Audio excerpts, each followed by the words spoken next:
Good afternoon, Professor Hanks and classmates. Um, let's see. For being a successful teacher, I think the one area um, that is going to be most important for me is that I believe that all students can learn. We have to pick a word at the beginning of every year based upon what our head of school has said, and I don't have it there, but it's possibility. Possibility is always something that I talk up to my students about on a daily basis. Hard work and perseverance brings possibility for them to be able to move forward, to learn things that they're not sure of. It has been an amazing tool. Let's see. I'm unable to answer question 2 because I am in the classroom and I'm in the classroom every day. Um, but I do know that one of the things that I thought of before I get into the classroom was the fact that I did need to focus on the students, focus on what their needs were. A lot of teachers, and just as an example of what I do, a lot of teachers don't leave the chat open during our live sessions. I do because I'm able to see what the students are having problems with. I'm able to um, be able to right that moment in the moment, be able to take care of any misconceptions that they may have in regards to what we're doing. One thing that I wish I would have known before was more along the lines of being more sensitive to what they were able to do.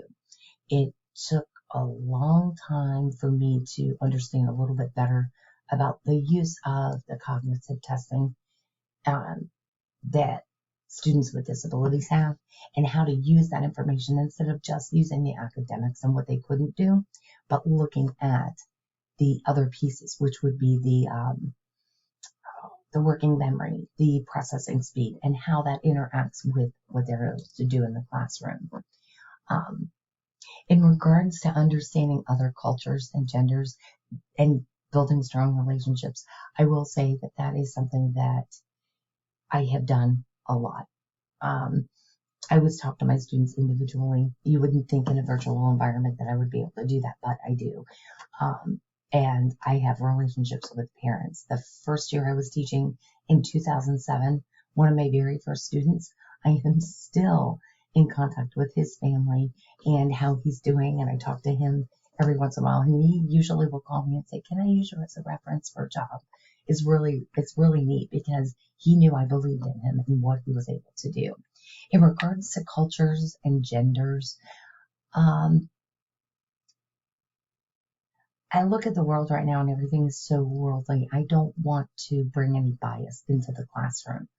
I want them to learn what is important based upon um, that person, for example.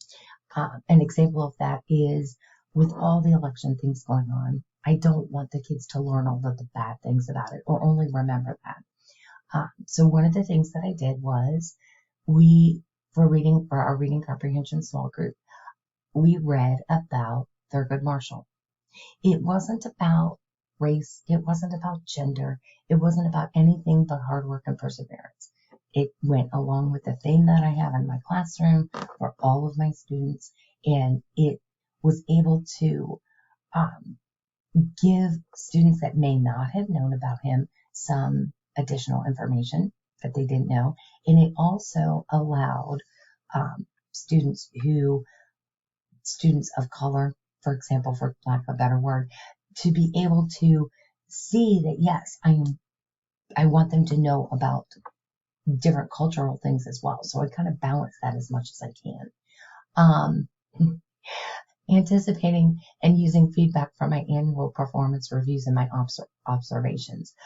Every single time, and I was doing this before our formal observations, I was reflecting on how lessons would go.